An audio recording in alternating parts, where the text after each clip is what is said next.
feels like a nice fish. It's because it's a nice fish. Welcome to another episode of Bassing with Captain Lou. Guys, it is the last day of the year and I was able to sneak out of the house and wrap up 2021 with what I love doing, which is bass fishing. So what better place to wrap up the year than in the marshlands? I know if you guys were following my video last week, you guys saw or followed me along as I tried to chase that big bite and saw those two big bass and all that excitement. But right now, that's not the case today. Today is the complete opposite. Today it is a slow grind. I have caught some fish. I did catch a nice one a little earlier, a little while ago. But it seems like I may be onto something. But either way, stick around with me for the last video of the year and hope you guys learn a few things.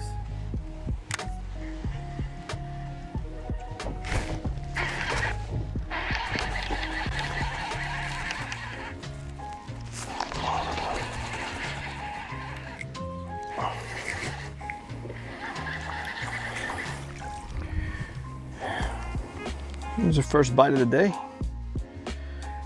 I mean, again,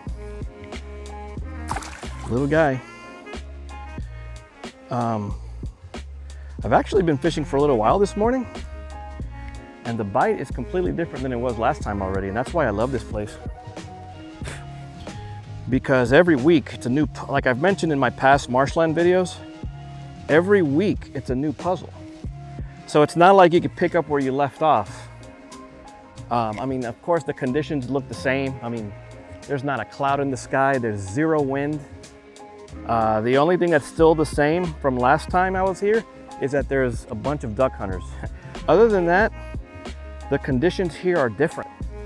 So I have to adapt accordingly. Again, I started with the swim bait to search, but they haven't chased after this. So I'm gonna have to adapt or it's gonna be a long day. So stick around and let's see if I can figure out this bite. There he is.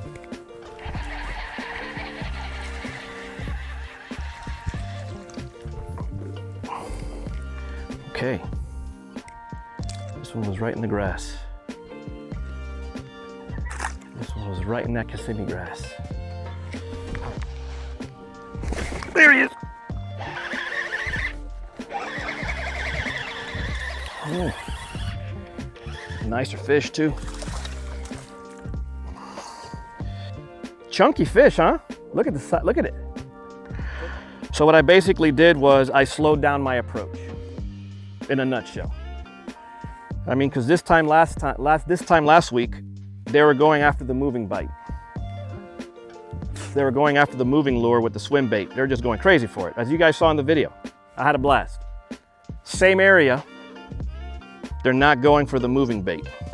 So rather than force the bite, because I have that tendency to do that, I want to force them to the lure that, or the bait choice that I want, of course, but that doesn't happen. We have to adapt to them. I slowed it down. And for you guys who have been following me, fishing slow is not my, I can do it, and I can do it okay, but it's not my preferred way of fishing. So I had to go to the famous stick bait or stick worm and fish the area a lot slower, and there you have it. So remember, we have to adapt to the fish, not the fish adapt to us. So here's a tip for you guys. When you're fishing situations like this and it's the wind is still and there's nothing moving, this is a great time for you to be working on your observation skills. And what I mean by that, I mean mainly your fishing vision. Because when everything is still like this, vegetation, like there's a lot of Kissimmee grass and reeds and stuff like that around here, and pepper grass.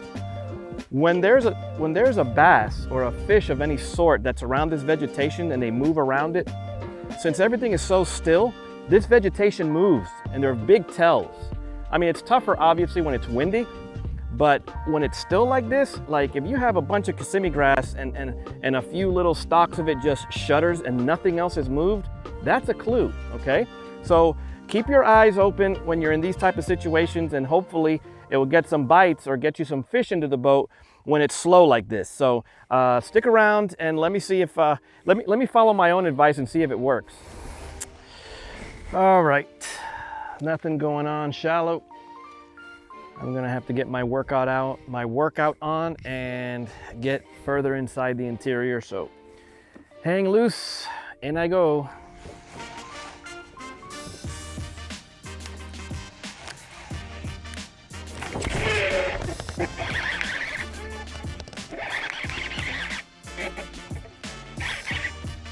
This feels like a nice fish. That's because it's a nice fish. It's a nice fish.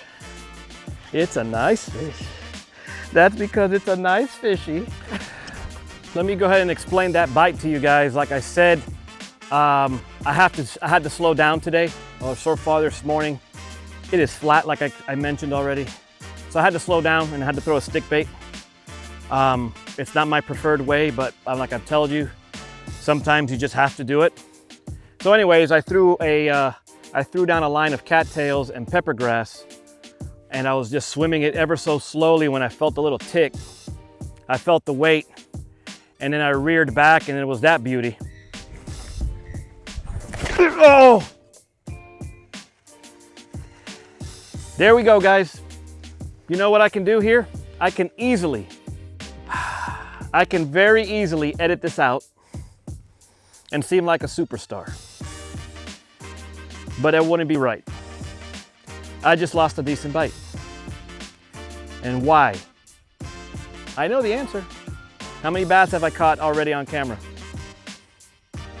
How many times did I retie, or did I mention I was gonna retie when that happened? What's the end result? Live and learn from me. Always retie after a few fish, especially after a big fish, retie. The one thing I've done with my Texas rig is that I've put on less, I did less weight. So I have a 1/16 right now. So the descent rate's a little different and I have to fish a lot slower to get to the bottom. But the depth here looks like it's about 5 to 6 feet from what I could see. So, I mean, let's see what happens. The water here is very dark. It's very fishy. I'm at full alert right now.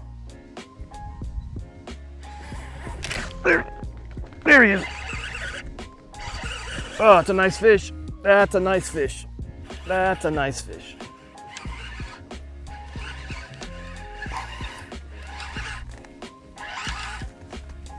That's a nice fish. That's a nice fish. That's a nice fish. That's a nice fish. Look at this one. Well, so far, looks like moving into the interior was a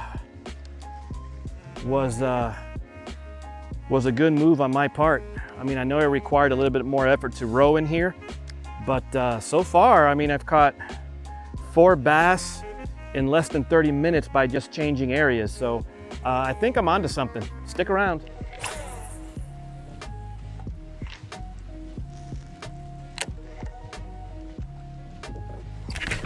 There he is.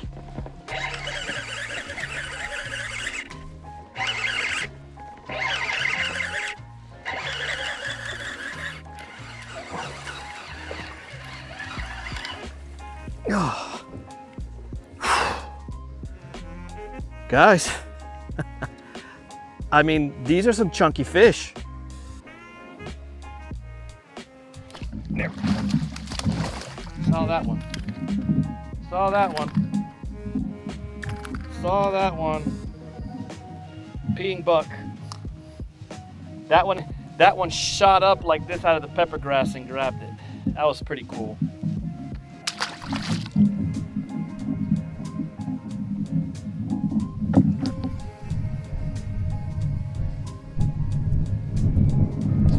There he is.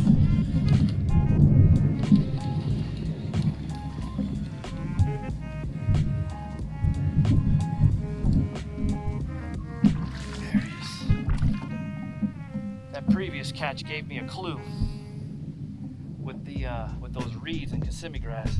I think they're hiding in there. Still shaking from that 6-pounder, and I'm hoping I didn't lose it. I didn't lose the video of that. Oh man, I hope I didn't lose it.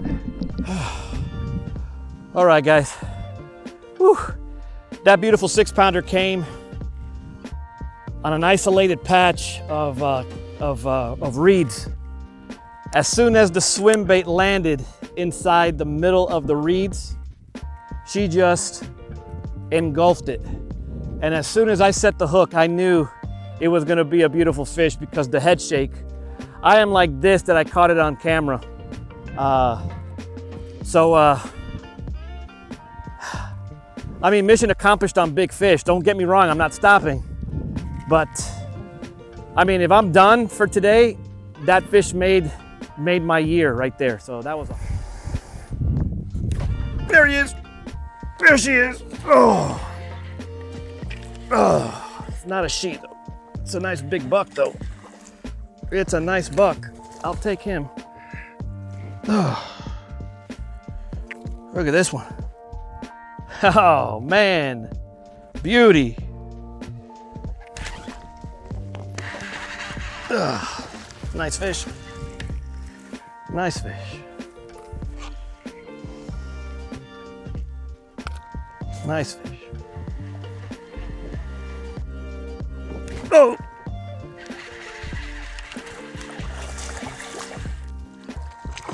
Oh, look at this one. Look at this one. Whew. Look at this one. Look at that one. Whew. What a wake. I don't know if you guys are gonna see that one. There he is. That's a nice fish. That's a nice fish. There he is. Oh. That's a nice fish. Look at the colorations of this one. Look at the colors on this one.